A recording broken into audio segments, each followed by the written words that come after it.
అవుతూ ఉంటుంది. ఇలాంటివన్నీ చూసుకొని చేయాలి అంటే అసలు ల్యాండ్‌ని ఎలా మనం ఎంచుకోవాలి? ఎక్కడ ల్యాండ్ తీసుకుంటే బావుంటుంది? ఆ ల్యాండ్‌కి ఒకవేళ ఇలా మల్టిపుల్ రిజిస్ట్రేషన్స్ ఉన్నాయా లేదా అనేది ఎలా తెలుస్తుంది? డీటెయిల్‌గా చెప్పడానికి మనతో పాటు ఉన్నారు. ప్రముఖ రియల్ ఎస్టేట్ ఎక్స్‌పర్ట్ యనమల రాజు గారు. తనని అడిగి డీటెయిల్‌గా తెలుసుకుందాం. నమస్తే అండి. నమస్తే అండి.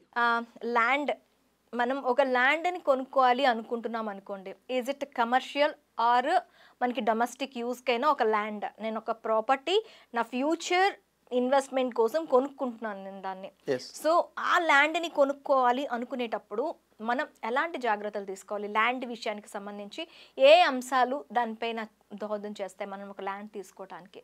ఓకే. ఇందాక మీరు ఇంట్రోలో చెప్పినట్టు సో, ఇన్వెస్ట్‌మెంట్ అనేది కొంచెం పెడితే ఎక్కువ వచ్చేయడం. అంటే 10 పెడితే 100 రావడం అనేది ఇన్వెస్ట్‌మెంట్‌కి సంబంధించిన లక్షణం. సో, అట్లా తక్కువ పెట్టుబడి పెట్టి ఎక్కువ రాబడి రావాలంటే పోస్ట్ ఆఫీస్‌లో దాచుకుంటే వచ్చే అవకాశం లేదు. ఎఫ్‌డీలో పెట్టుకుంటే వచ్చే అవకాశం లేదు.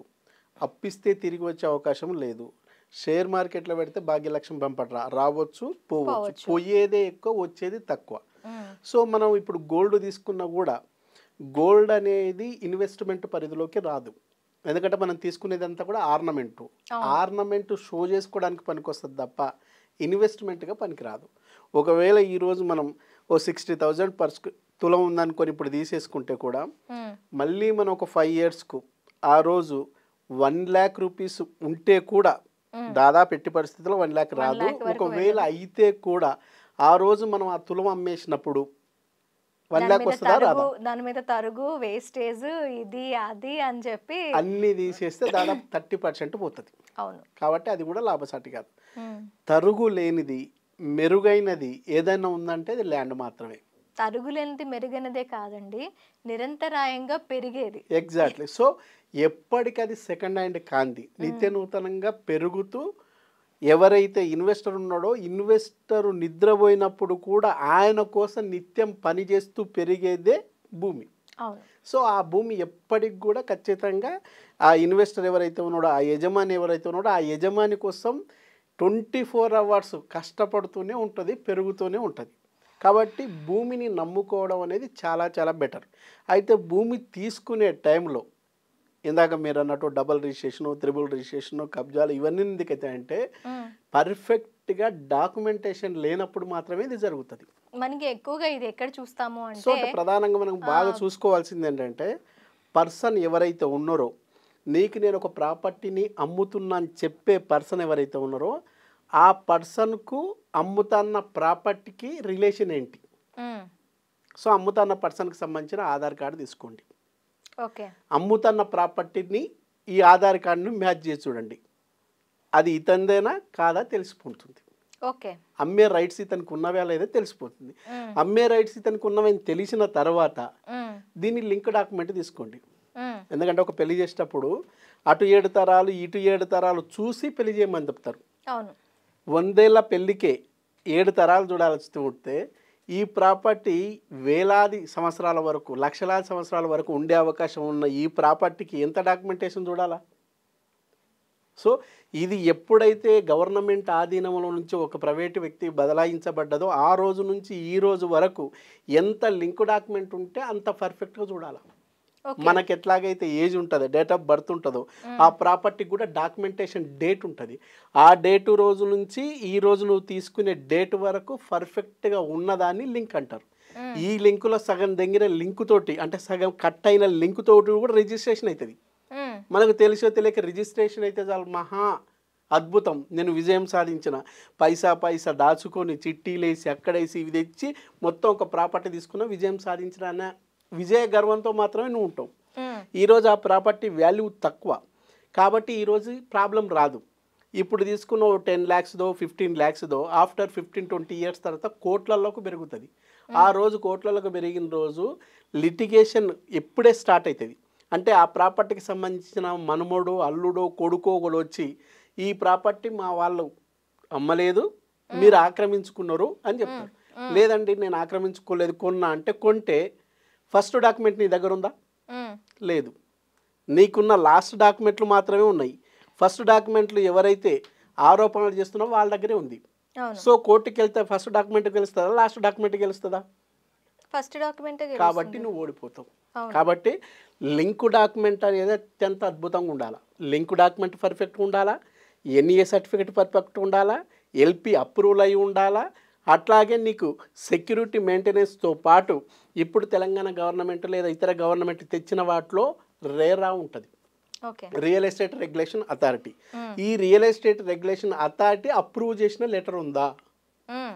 అంటే ఏ ప్రాపర్టీ అయినా తీసుకునేటప్పుడు షార్ట్గా మీరు చూసుకోవాల్సింది ఏంటంటే పర్ఫెక్ట్గా ఆ ప్రాపర్టీ లింక్ డాక్యుమెంట్ నెంబర్ 1.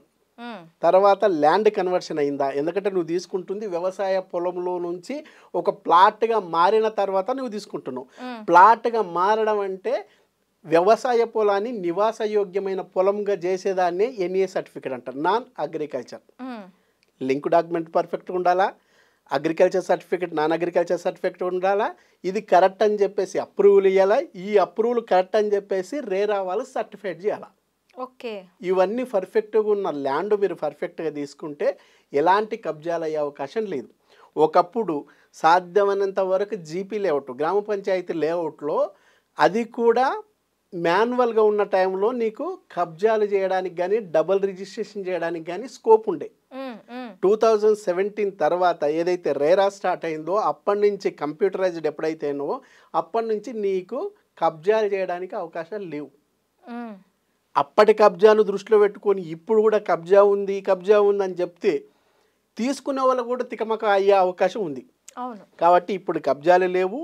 ఒకవేళ ఇప్పుడు కబ్జాలు అవుతున్నాయంటే అప్పుడు తీసుకున్నవే తప్ప ఇప్పుడు తీసుకున్నవి కావు. ఓకే. ఇప్పుడు కబ్జాలు కావడానికి స్కోప్ లేదు, ఎందుకంటే నువ్వు ఈసీలో కూడా చెక్ చేసుకోవచ్చు డైరెక్ట్గా ఇప్పుడు ఈ ప్రాపర్టీ ఎవరి పేరుతో ఉంది. మ్మ్. సో అమ్ముతున్న పర్సన్కు చెప్పుతున్న ఏదైతే డాక్యుమెంటేషన్ ఉందో దానికి ఏమైనా రిలేటెడ్ ఉందా, మ్మ్. దాంట్లో కూడా చెక్ చేసుకొని తీసుకోవాలా వద్దా నిర్ణయించుకోవడానికి మనకు స్కోప్ ఉంది.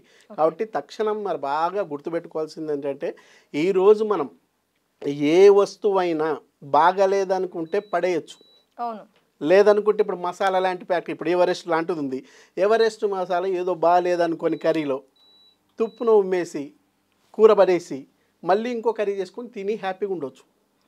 అదే ప్రాపర్టీ బాగాలేకపోతే మసాలాను సర్దుకున్నంత ఈజీగా లైఫ్ కూడా చేంజ్ అయిపోతుంది. ఎగ్జాక్ట్లీ. అంటే అక్కడ కూర చేంజ్ అవుతుంది, ఇక్కడ లైఫ్ చేంజ్ అవుతుంది. పీపుల్ మన దగ్గర ఇప్పటికీ 83% పీపుల్ ఎవరైతే ఉన్నారో బిలో మిడిల్ క్లాస్ వీళ్ళు జీవితంలో ఒక్కసారి మాత్రమే ప్లాట్ తీసుకోగలుగుతారు. మ్మ్. ఈ ప్లాట్ మీదనే డిపెండ్ అయ్యి తన కూతురు మ్యారేజ్ డిజైన్ అయి ఉంటుంది, ఈ ప్లాట్ మీదనే డిపెండ్ అయ్యి తన కొడుకు డిజైన్ చేసుకొని ఉంటాడు, ఈ ప్లాట్ మీదనే డిపెండ్ అయ్యి తన రిటైర్మెంట్ బెనిఫిట్ వచ్చిన తర్వాత ఒక సొంతింటి కళను నిజం చేసుకుందామన్న లక్ష్యం దాగి ఉంటుంది.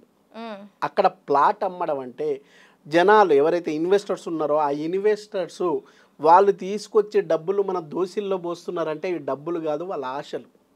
వాళ్ళ ఆశలను ఖచ్చితంగా సక్సెస్ చేయగలిగితేనే ఈ రియల్ ఎస్టేట్ మనుగడ అనేది కొనసాగుతుంది. ఓకే. లేదనుకుంటే ఖచ్చితంగా కొలాప్స్ అయ్యే ప్రమాదం ఉంది. కాబట్టి మీరు ఎప్పుడైనా పర్ఫెక్ట్గా ఒక ప్రాపర్టీ తీసుకోవాలనుకుంటే లింక్ డాక్యుమెంట్ పర్ఫెక్ట్గా చూసుకోండి, ఎన్ఏ సర్టిఫికేట్ పర్ఫెక్ట్గా చూసుకోండి, ఎల్పి నెంబర్ చూసుకోండి, సెక్యూరిటీ మెయింటెనెన్స్తో పాటు ఇవన్నీ పర్ఫెక్ట్గా ఉన్నాయని చెప్పిన రేరా సర్టిఫికేట్ను ఆధారంగా చేసుకొని మీరు ప్రాపర్టీకి ముందుకు వెళ్తే ఖచ్చితంగా మీరు లాస్ అయ్యే అవకాశం లేదు, మోసపోయే అవకాశం లేదు. ఇవేవి తెలుసుకోకుండా నా పక్కన వస్తుందనో నాకు సంబంధించిన వాళ్ళు చెప్పిందనో దగ్గరుందని చెప్పేసి నువ్వు పోతే ప్రాపర్టీ బాగానే ఉంటుంది, డాక్యుమెంటు బాగానే ఉంటుంది, నీ చేతిలో ఉన్న డాక్యుమెంట్లు కానీ పొజిషన్లో ఇంకోటి వస్తాడు. ఓకే. ఎందుకంటే పేపర్లు మాత్రమే మీ దగ్గర ఉంటుంది, పొజిషన్ మీ దగ్గర ఉండదు. అట్లా ఉండకూడదు అనుకుంటే బేసిక్ నాలెడ్జ్ మనకు ఉండాలి. చాలామంది కూడా ఏం చేస్తారు, కావాల్సిన ఈ ప్రాపర్టీకి కావాల్సిన మినిమం నాలెడ్జ్ నేర్చుకోకుండా తెలుసుకోకుండా గుడ్డిగా ఎవరో చెప్పారని చెప్పేసి పోయి తీసుకొని మోసపోయే వాళ్ళు చాలామంది ఉన్నారు. వాళ్ళని ఎవ్వరు కూడా కాపాడలేరు. అవును. కాబట్టి నా మాట వినండి. డెఫినెట్గా మీరు అప్పటికి మీకు ఇంకా ఏమైనా డౌట్స్ ఉంటే ఎక్స్పర్ట్స్ ఎవరైతే ఉంటారో వాళ్ళ దగ్గర ఓ 1 అవర్ 2 అవర్ కూర్చోండి, లేదా అట్లీస్ట్ ఫోన్ల మీద మాట్లాడుకొని మీ డౌట్స్ క్లారిఫై చేసుకోండి. మీరు ఈరోజు కలికి సినిమా గురించి మాట్లాడకపోతే ఏం నష్టం జరగదు, ఈరోజు క్రికెట్ గురించి మాట్లాడకపోతే ఏం నష్టం జరగదు, ఈరోజు పక్కింటి వాళ్ళ గురించి వీళ్ళ గురించి గాసిప్స్ మాట్లాడకపోతే ఏం నచ్చదు.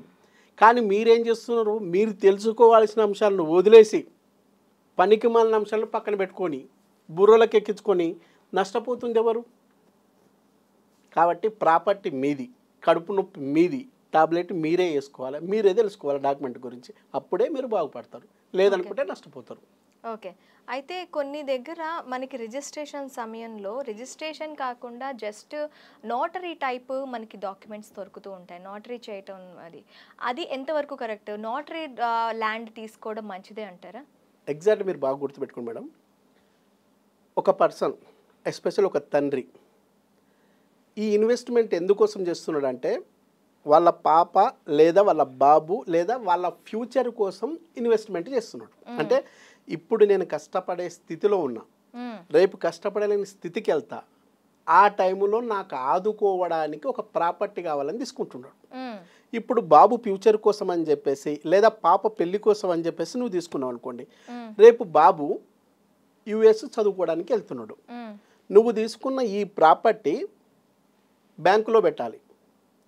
నోటరీకి బ్యాంకు వాళ్ళు లోన్ ఇస్తారా? ఇవ్వరు. కానీ నీ ప్లానింగ్ ఏంటి? బాబు చదువుకు ఉపయోగపడాలని. కానీ నువ్వు తీసుకున్నది ఏంటి? నోటరీ. రోగం ఒకటైతే మందు ఇంకోటి వేసినట్టు ఉంటుంది. కాబట్టి ఖచ్చితంగా నేను చెప్తున్నా, పిల్లల ఫ్యూచర్ కోసమే అనుకుంటే నోటరీ డెఫినెట్గా తీసుకోకండి. నోటరీ అనేది గవర్నమెంట్ ఫ్రీగా ఇచ్చినది. మీ తాతకో మీ డాడీకో గవర్నమెంట్ ఫ్రీగా ఇచ్చినది. అట్లా ఫ్రీగా ఇచ్చిన దాన్ని కూడా కొందరు ఏం చేస్తారు? అమ్ముకుంటారు. ఆ నోటరీ ఏదైతే ప్రాపర్టీ ఉందో ఆ ప్రాపర్టీ ఇచ్చేటప్పుడే దాంట్లో టర్మ్స్ అండ్ కండిషన్స్ ఉంటాయి. దీన్ని మీరు అనుభవించడం వరకు మాత్రమే మీకు హక్కు ఉంది. దీన్ని మీకు అమ్ముకోవడానికి రైట్స్ లేవని దాంట్లో ఆల్రెడీ రాసి ఉంటుంది. అలాంటి ప్రాపర్టీని కూడా ఆ లోకల్ లీడర్స్ ఎవరైతే ఉన్నారో, బస్తీ లీడర్స్, నలుగురు పెద్ద మనుషులు అనుకొని మీకెందుకు ఒక నోటరీ, మనం మళ్ళీ ఇంకోటి బాండ్ పేపర్ రాసుకుందాం. ఈరోజు ఇతను అమ్ముతాడు, ఏ రోజు మళ్ళీ ఇతను నాదని రాడు, ఇక నుంచి నువ్వు ఉండొచ్చు అని చెప్పేసి అంటే నిజమే కదా అని చెప్పేసి ఆ నోటరీ ప్లాట్ను ఇంకో పర్సన్ కొంటాడు. ఆ నోటరీకి సంబంధించిన ప్రాపర్టీ ఏదైతే ఉందో ఆ ప్రాపర్టీ మీద ఇతనికి ఎలాంటి రైట్స్ లేవు. కానీ వీళ్ళు లోకల్గా రైట్స్ కల్పించుకొని ప్రాపర్టీ వేరే వాళ్ళకి అమ్ముతున్నారు. ఆయన కూడా తెలిసో తెలియక నా పక్కనే ఉంటుంది కదా, నేను ఎక్కడో పోయి తీసుకునే కంటే దూరం వెళ్ళి ఈ పక్కనే అడ్డగుట్ట బస్తీలోనూ లేదనుకుంటే ఏదైతే మనకు అడ్డగుట్ట కాకుండా జగద్గిరిగుట్ట లేదా ఎంఎస్ మక్తా లేదా బోరబాండ ఇటువంటి బస్తీలో ఉన్న నోటరీ ప్లాట్లు తీసుకుంటే మీకు దగ్గరే ఉంటుంది. కానీ మీకు అవసరమైనప్పుడు బ్యాంకులోనూ రాదు. మీరు ఇల్లు కడుతుంటే బ్యాంకులోనూ ఇవ్వరు. మీ పిల్లల చదువుల కంటే అది ఏ రకంగా ఉపయోగపడదు. అట్లా ఇట్లా కాకుండా అనుకోకుండా నువ్వు నీ ఫ్యామిలీ మొత్తం కలిసి ఒక టెంపుల్కి వెళ్ళిరు అనుకోండి, ఏదో తిరుపతికో యాదగిరి నరసన్న దగ్గరకో, ఇంకా అట్లా వెళ్ళిన తర్వాత నువ్వు తిరిగి ఇంటికి వచ్చే లోపు కూడా అక్కడ బస్తీ లీడర్లు ఇంకో 4-5 కలిసి అది ఇంకొకరికి అమ్మేసినా ఆశ్చర్యపోయే అవసరం లేదు. అడిగే రైట్ మాత్రం వీళ్ళకు ఎలా ఉంటాయి? గవర్నమెంట్ ఇచ్చిందే అనుభవించమని, అనుభవించాల్సిన పర్సన్ అనుభవించకుండా వేరే వాళ్ళకి అమ్మేసిండు. సో నువ్వు ఆ టైంకు లేవు, వేరే వాళ్ళు చాక్పై చేస్తే వాళ్ళకి ఆ లోకల్ లీడర్లు అండదండలు ఉంటే నువ్వు అతను సెటిల్మెంట్ చేసుకోవడం తప్ప నీకు పోరాడే రైట్స్ లీగల్గా ఎలాంటివి లేవు. కాబట్టి పిల్లల ఫ్యూచర్ కోసమే అనుకుంటే కాస్త దూరమైనా పర్వాలేదు, కొంచెం నగర శివారుకి వెళ్ళి అక్కడ తీసుకొని ఉంటే 10 సంవత్సరాలకు కాకపోతే 15 years కన్నా అది నీ పిల్లల భవిష్యత్తుకు పనికొస్తుంది. ఈరోజు 15 years బ్యాక్ హైదరాబాద్ నగరం ఎట్లుంది, ఆఫ్టర్ 15 years తర్వాత ఔటర్ రింగ్ రోడ్కు దగ్గర ఉన్నవి ఎట్లున్నాయి. అప్పుడు బాగున్నాయి అనుకున్నవన్నీ ఇప్పుడు బస్తీలు, దూరం ఉన్నవి అనుకున్నవన్నీ ఇప్పుడు నగరాలు. కాబట్టి దూరం ఈరోజు భారం అనిపిస్తుంది నీకు, కానీ హైదరాబాదు పెరుగుతున్న తీరును చూస్తే ఈరోజు హైదరాబాద్కు బతకడానికి వివిధ రాష్ట్రాలు వివిధ జిల్లాల నుంచి ప్రతిరోజు 5,000 నుంచి 6,000 పీపుల్ హైదరాబాద్కు వస్తున్నారు. హైదరాబాదే మాకు దిక్కు, హైదరాబాద్ వదిలిపోమని చెప్పే వాళ్ళ సంఖ్య ఎవ్రీడే ఆధార్ కార్డు మార్పు రూపంలో 350 నుంచి 400 పర్మనెంట్గా మారుతున్నాయి. దీన్ని బట్టి హైదరాబాదు పర్ ఇయర్ ఎన్ని కిలోమీటర్లు పెరుగుతుందో అంచనా వేసుకోలేమా? సో ఒకటి గుర్తుపెట్టుకోండి, మీరు తాత్కాలిక అవసరాల కోసము నో ఎంట్రీ ప్లాటు అది ఒరిజినల్గా నో ఎంట్రీ కాదు, నోటరీ మ్మ్. వ్యవహారికంలో బస్తీ పీపుల్ నో ఎంట్రీ అంటే నిజంగానే నో ఎంట్రీ. ఎందుకంటే నీవు లీగల్గా తీసుకోలేదు కాబట్టి ఖచ్చితంగా నువ్వు పోయి వచ్చేసరికి అది నో ఎంట్రీ బోర్డు నీకే ఉంటుంది. అవును. కాబట్టి తక్షణం మీ పిల్లల అవసరాల కోసం అనుకుంటే, వాళ్ళ భవిష్యత్తు కోసం అనుకుంటే, నీకు కూడా లీగల్గా పర్ఫెక్ట్గా ఉండాలనుకుంటే, రేపు బ్యాంకు వాళ్ళు కూడా లోన్ ఇవ్వాలనుకుంటే, ఆర్థిక అవసరాలకు ఎప్పుడైనా లీగల్గా ఉపయోగపడాలనుకుంటే మాత్రం నోటరీ ప్లాట్కు దూరం ఉండి, రూటు దూరమైనా, రేటు కొంచెం ఎక్కువైనా ఖచ్చితంగా మీరు లీగల్గా పర్ఫెక్ట్గా ఉన్న నగర శివారులోని ప్లాట్ తీసుకోండి. మీ ఫ్యూచరు, మీ పిల్లల ఫ్యూచరు భద్రంగా ఉంటుందనేది నా హామీ. Thank you sir, thank you very much.